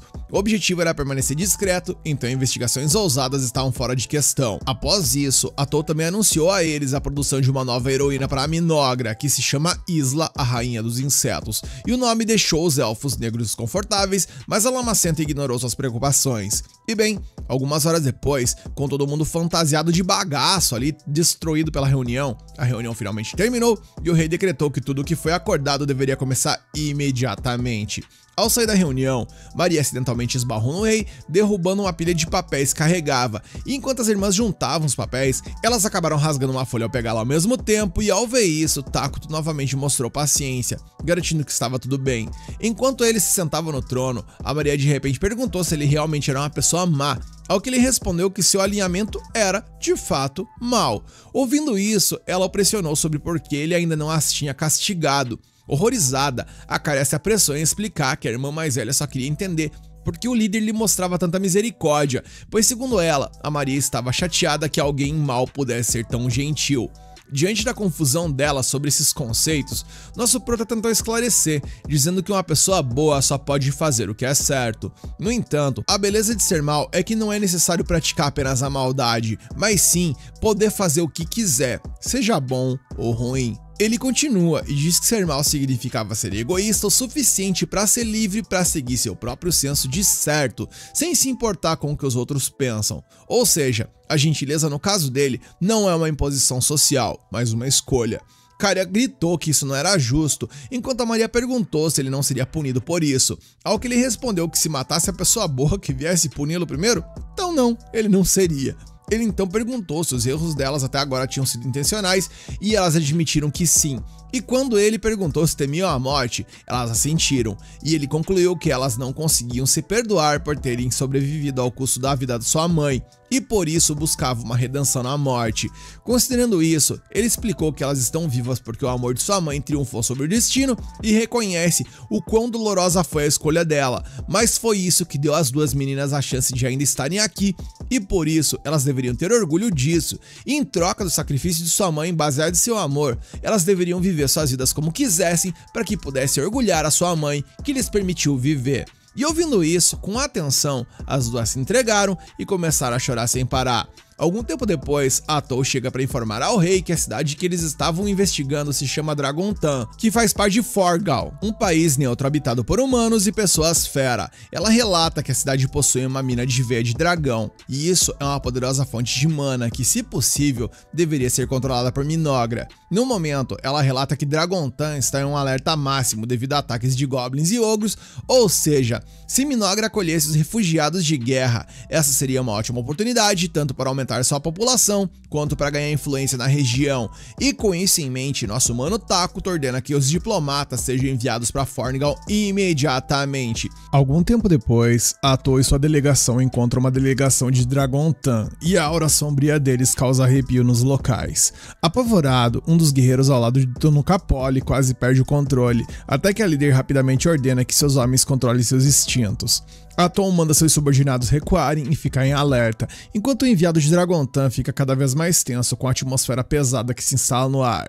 De repente, o jovem Pepe se adianta e insiste em lidar com a situação, e demonstrando muito carisma, ele cumprimenta os seres sinistros e pergunta seus nomes.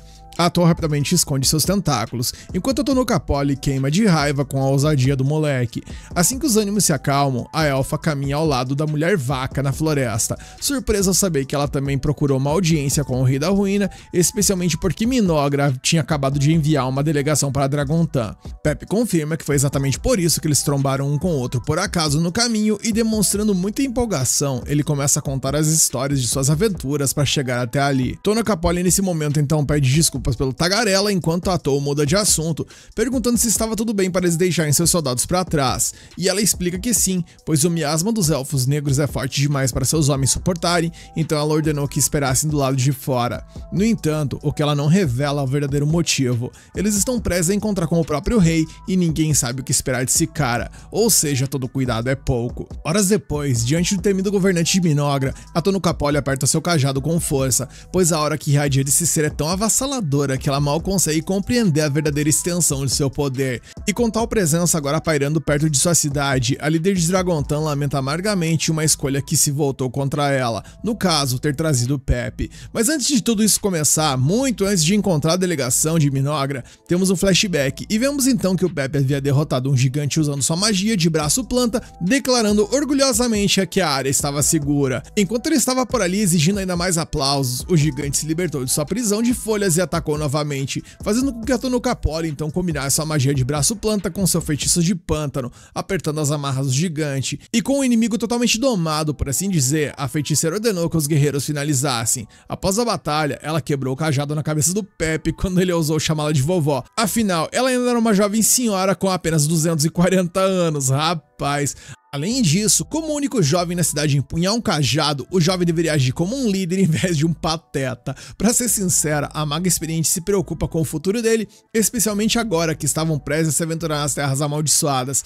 O Pepe, que nem tinha percebido que esse era o plano, levou outra bronca por sua ignorância. Ela lembrou que os anciões viram um sinal de apocalipse iminente emanando daquele lugar e ordenaram que investigassem. Até porque se os ataques bárbaros a Dragontan continuassem, a cidade acabaria caindo e a sobrevivência deles dependia de descobrir a causa dos ataques dentro das Serras Amaldiçoadas antes que fosse tarde demais. E perdida em seus pensamentos, ela se assusta pra cacete quando Pepe se apresenta alegremente ao Takuto com aquela aura contagiante de criança e convidando o rei para ser seu amigo. Horrorizada, a maga correu para implorar perdão ao líder da nação. No entanto, nosso proto sorriu e aceitou a oferta do garoto e garantiu a todos que se dariam bem.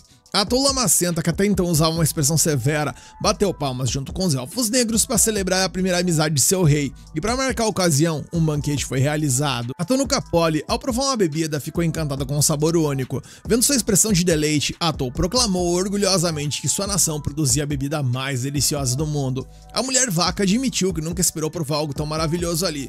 E curioso, o Pepe perguntou o que era a bebida, e Maria explicou que aquilo ali era suco de maçã. Na mesma hora, a Tonukapoli já pensou que um problema estava prestes a começar e ela estava 100% certa. O Pepe pulou da cadeira, importunando os convidados, elogiando os músculos do dia ali e exibindo sua magia pro Moltar. E observando tudo isso, o Takuto pensou em como as habilidades sociais desse garoto eram notáveis, reconhecendo que ele jamais conseguiria se enturmar tão facilmente quanto ele. Ao mesmo tempo, nosso prota se viu perdido, pois o Pepe era seu primeiro amigo e ele não tinha ideia de como lidar com isso, dado seu péssimo talento para comunicação. E para complicar mais um pouco, Minogra estava em negociações delicadas e ele precisava provar que não era uma nação hostil. E com tudo isso em mente, ele chamou o Pepe e perguntou se ele gostaria de jogar um jogo. Só que a proposta repentina deixou todo mundo ali no mínimo tenso, até que o Pepe acabou aceitando com um sorriso e isso deu uma aliviada no clima. E após isso, os dois sentaram à mesa cercados por vários tabuleiros de jogos.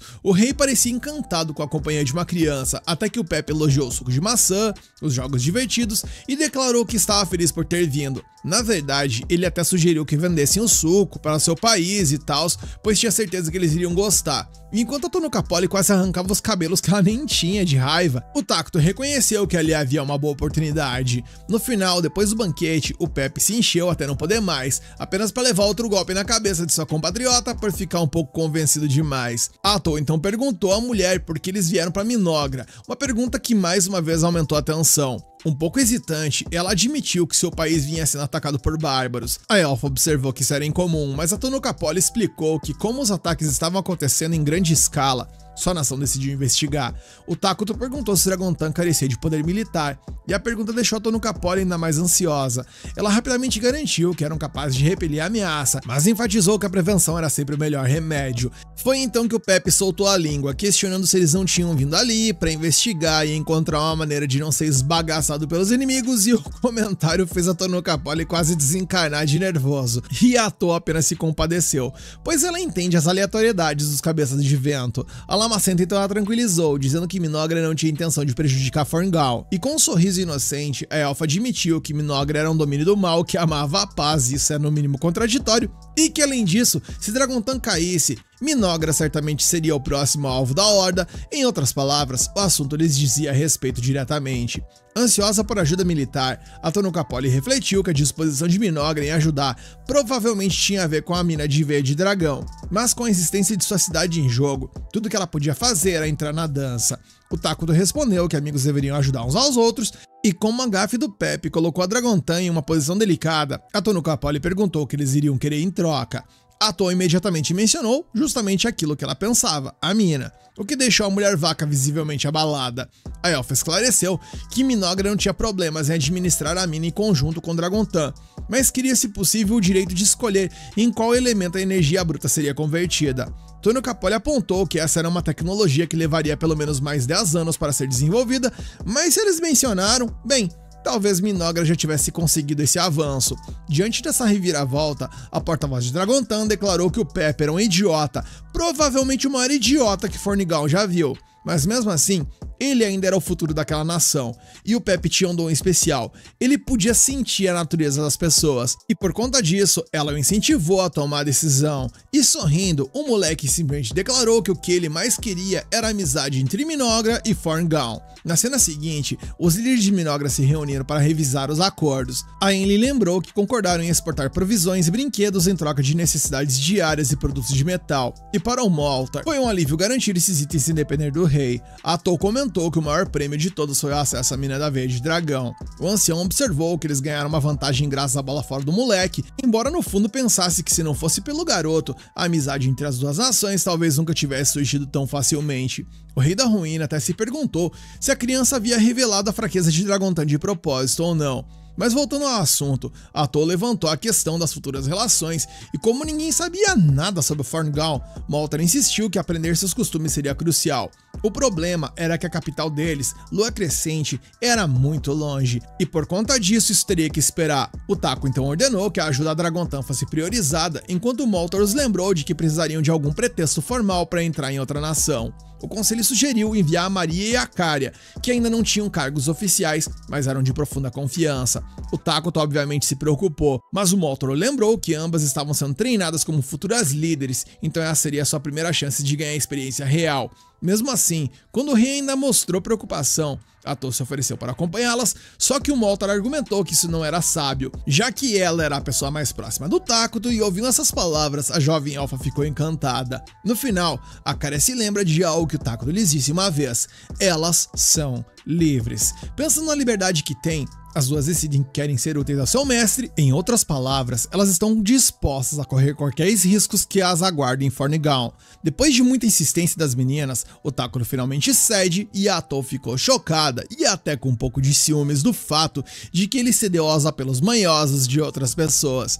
Nesse momento, a Enli aponta que seria uma loucura enviar apenas duas garotas sozinhas, mas o rei já tem alguém em mente para escoltá-las. Após a reunião, o Takuto se acomoda em seu trono e vemos que a Atou ainda está tomada pelo ciúme. E quando o nosso prota não sabe o que fazer, as duas o aconselham apenas a falar o que ele está pensando. E com isso em mente, Takuto se aproxima da sua mais leal ajudante e agradece por ela sempre pensar nele, mencionando que ele sempre soube que só chegou até onde chegou porque ela estava ao seu lado, e é por isso que ele deixa claro que precisa dela e pede para ela relaxar, porque para ele, ela é a única e especial em sua vida. E meus amigos, isso quase matou a elfa. As palavras do cara foram tão firmes que cacetearam o coração dela a ponto de quase ela não voltar mais a funcionar. Nesse momento, ela só consegue pensar em quando os dois finalmente vão se casar e vão viver felizes para sempre. Depois disso, o Takuto leva a Maria e a Kariya para visitar a clínica de Minogra, uma instalação de baixo custo onde as doenças da população serão tratadas. Mas o verdadeiro motivo da visita é a que a escolta das meninas está esperando lá dentro. A Atou se pergunta se é quem ela pensa que é e o rei confirma, é a unidade que ele acabou de criar. Temos então um vislumbre das 3 figuras criadas pelo rei, e enquanto o rosto da Kariya se contraiu de medo, o da Maria por sua vez se iluminou de empolgação.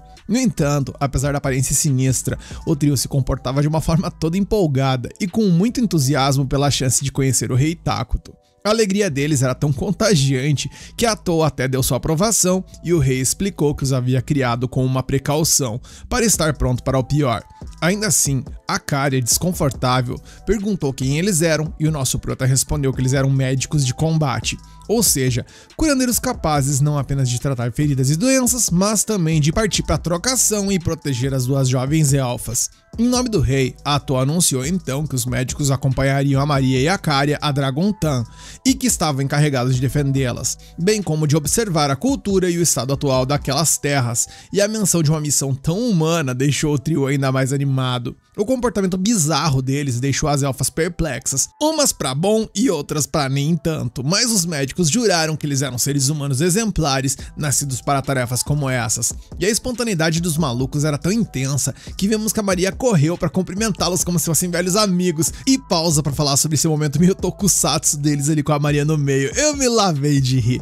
Nosso mano Takuto então ficou feliz e por conta disso sentiu um desejo de recompensar a lealdade deles, declarando que lhes daria um prêmio. Como eles pareciam extremamente obcecados com o assunto, o soberano lhes deu nomes humanos adequados: Ichiro, Jiro e Saburo. E enquanto os 3 sorriam largado com isso, ao receber o seu nome, Ichiro jurou honrar a bênção cumprindo seu dever de forma impecável. Logo, até a Maria foi contagiada pela teatralidade dos médicos, o que fez o Takuto se perguntar se talvez não tivesse ido longe demais. Curioso, ele perguntou a Kariya o que ela achava de tudo aquilo, e ela, que estava provavelmente se fritando de vergonha alheia, apenas respondeu do jeito que deu ali que faria o seu melhor. E preocupada, a Atou garantiu às meninas que se estivessem com problemas, poderiam sempre recorrer a ela. A cena mudou, e algum tempo depois, na cidade de Dragontan, sua prefeita estava sentada espumando de raiva. Ela havia deixado sua terra natal élfica perfeitamente ordenada, convencida de que finalmente encontraria um marido bonito e viveria uma vida confortável. Só que em vez disso, tudo que ela fazia era se afogar em trabalho e burocracia, e batendo a caneca na mesa com uma vibe bem Tsunade quando reclamava de ser Hokage, ela amaldiçoou o fato de que agora tinha que depender das forças das trevas para defender sua cidade. Nesse exato momento, alguém entrou no escritório da prefeita Antic. Num piscar de olhos, ela abandonou sua postura agressiva e forçou uma doçura que era mais alta que a nota de R$3. Sua assistente explicou, envergonhada, que alguns visitantes queriam se encontrar com ela, mas não tinham hora marcada. A prefeita imediatamente exigiu que fossem mandados embora, afinal seu tempo valia mais do que ouro. Mas então sua secretária mencionou que eles eram emissários de Minogra. Com isso, a Antique quase explodiu, repreendendo sua equipe por não ter dito antes, pois isso era a prioridade máxima e alguém por favor ajusta a medicação dessa moça porque ela não tá bem. E assim, a líder de Dragontan recebeu seus convidados se apresentando como Antelize Antique. Ainda assim, a aura assustadora dos médicos de combate de Minogra perturbava. Ela não conseguia entender porque os portadores haviam se aliado com criaturas tão aterrorizantes. E em vez de falar, ela simplesmente agradeceu graciosamente. Quando as irmãs elfas se adiantaram, ela elogiou suas maneiras, mas por dentro tudo que ela conseguia pensar era na reputação sombria dos elfos negros. No entanto, eles não eram a verdadeira ameaça por ali. A preocupação real eram os três parados atrás delas. Ao ouvir o nome Elfur, ela se lembrou de Tono Capoli falando que essas mesmas garotas eram as futuras líderes de Minogra, treinadas pessoalmente pelo próprio Rei da Ruína. E percebendo quão importante eram seus convidados, a Antique visivelmente se encolheu, afinal, se ela lidasse com isso errado, poderia ser um desastre. E com os nervos à flor da pele, ela perguntou o que os trazia a Dragontan. Quando a Kari e a Maria hesitaram, o Jiro se adiantou, oferecendo-se para falar em nome delas. Ele então explicou que a visita era simplesmente uma resposta ao convite do Pepe para aproveitar a cidade, um primeiro passo para a amizade entre seus domínios. Aliviada, a Antique sorriu, percebendo que eles não estavam ali para negociar tratados. Ainda assim, ela sabia que era melhor não arriscar irritá-los. E como estava doidinha para dar uma desculpa ali para escapar do trampo, ela se ofereceu para guiar pessoalmente as irmãs pela região. Enquanto isso, observando de longe através da magia, o Taco se sentiu tranquilo por tudo saindo bem, embora a Torre resmungasse que ele abandonou para lidar com a papelada que prometeram terminar juntos. Ao cair da noite, as emissárias de Minogra se despediram da prefeita, deixando uma impressão favorável. Mais tarde, de volta aos seus aposentos, as irmãs sentaram-se para revisar as descobertas do dia. A Maria, com um olhar preocupado, admitiu que o que mais a marcou foi o medo que sentiu ao ver tantas pessoas famintas e inseguras, sobrecarregadas pela guerra. Os médicos ficaram impressionados com as percepções dela, ao que a Kárya revelou a eles que sua irmã era sensível às emoções dos outros, fazendo com que o trio fizesse aquelas poses características, declarando que era um poder notável da parte dela. Na verdade, eles acreditavam que foi essa empatia que a levou a pedir que comprasse uma planta bonita no mercado, que agora colocaram em suas mãos. A Maria não tinha ideia do que era, mas sua irmã reconheceu instantaneamente como Popil, uma erva que induzia euforia e alucinações, tão perigosa que foi proibida em vários países. No momento em que a Maria ouviu isso, ela simplesmente jogou a planta fora. A Kárya suspeitou que, a julgar pela condição impecável dessa planta, ela provavelmente havia sido cultivada por ali, especialmente porque era vendida abertamente no mercado de Dragontan. A cena então mudou, e agora as irmãs foram levadas à mina de veia de dragão. Ao ver os minerais brilhantes, elas se lembraram das palavras de sua mãe de que o mundo estava cheio de maravilhas. Eis então que um comerciante se aproximou, se apresentando como Vesta Curclain, e a Kárya perguntou o que ele gostaria de discutir com elas. Ele mencionou que queria discutir negócios, mencionando que ouviu dizer que essa terra estará sob controle conjunto com Minogra, perguntando se elas estavam dispostas a cultivar a erva Popil por ali e dividisse o lucro com ele. Olha as ideias desse bandido. Ele então convidou as irmãs para se encontrarem com ele mais tarde ao pôr do sol. A cena mudou e vamos para o escritório da prefeita, e vemos que obviamente as irmãs Elfur não apareceram na reunião, e isso fez com que o desgraçado do Vesta invadisse o escritório da prefeita, juntamente com dois capangas para ouvir a resposta pessoalmente delas. A Antique ficou chocada porque ela odiava o Vesta e seus esquemas, mas a Kárya foi categórica e rápida em deixar as coisas claras. Ela nunca trabalharia com um homem como ele, e a ausência delas na reunião deveria ter tornado isso perfeitamente óbvio. Como esse homem representava uma ameaça para a cidade, a emissária de Minogra pediu para lidar com ele pessoalmente, e a Antique, mais do que disposta, deu a bênção. Com isso, o Ichiro, o Jiro e o Saburo se adiantaram para enfrentar o comerciante. No entanto, estranhamente, o Vesta permaneceu calmo demais. Nesse momento, ele tirou do seu bolso um frasco contendo um soro roxo. A Kárya suspeitou que era um extrato concentrado da erva Popil, e antes de mais nada, ela perguntou se o homem entendia o que ele estava fazendo, porque ao atacar emissários, ele estava efetivamente declarando guerra a Minogra. O Vesta, no entanto, ignorou a preocupação, pois com uma única injeção, as jovens obedeceriam a todos os seus comandos, e confiante em seu esquema, o Vesta entregou o frasco a um de seus homens e saiu. No entanto, no instante em que ele passou pela porta, enquanto seus subordinados atacavam, a espada de um deles foi arremessada para o lado, voando tão perto quase perfurou a moleira do cidadão ali. Virando-se em choque, ele percebeu que nada havia saído como planejado. A cena mudou, e em paralelo a isso, vemos que o nosso mano Takuto estava tomando um chazinho ali com a Atou. a Enli chegou por ali, curiosa para saber por que o reino havia enviado médicos como guarda-costas. A Tou então explicou que aqueles médicos de combate amavam tanto os humanos que desenvolveram habilidades únicas. Na verdade, eles eram conhecidos como devoradores de cérebro e eram tão habilidosos em curar quanto em matar. De volta ao escritório da prefeita, o Vesta ficou horrorizado com o que aconteceu com seus homens. Os 3 comedores de cérebro revelaram sua verdadeira natureza, planejando arrancar a carne dos mortos para aparecerem ainda mais como humanos. O comerciante exigiu saber o que eram essas criaturas e, com a convicção inabalável, eles simplesmente responderam que eles eram humanos. Assim como o comerciante, nem a Anti conseguiu suportar a visão e desabou no chão, dominada pelo desespero. A Maria chegou por ali, deu uma acariciada no cabelo dela e pediu para ela se acalmar. E enquanto a Kárya, por sua vez, ordena que seus subordinados terminem rapidamente. O Vesta argumenta que a Alpha compartilha de seu mesmo alinhamento, como se isso fosse motivo para poupá-lo, mas a garota deixa claro que os dois não estão na mesma posição.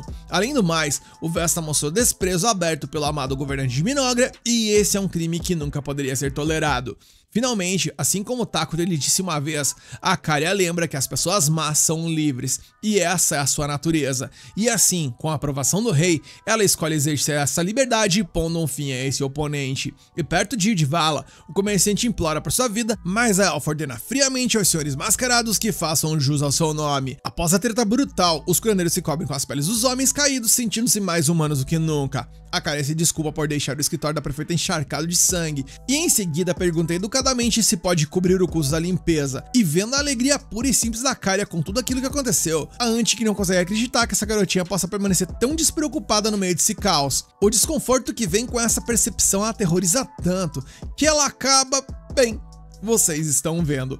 Percebendo a cena constrangedora, os cérebros de pássaro prometeram fazer o mesmo para que sua aliada não tenha que sofrer tal humilhação sozinha, mas a Kárya mergulha nos 3 com um chute voador, impedindo-os de cometer tal atrocidade. E assim, depois de testemunhar uma insanidade após a outra, a Anti começa a rir, meio que de nervoso ali, diante de toda a situação.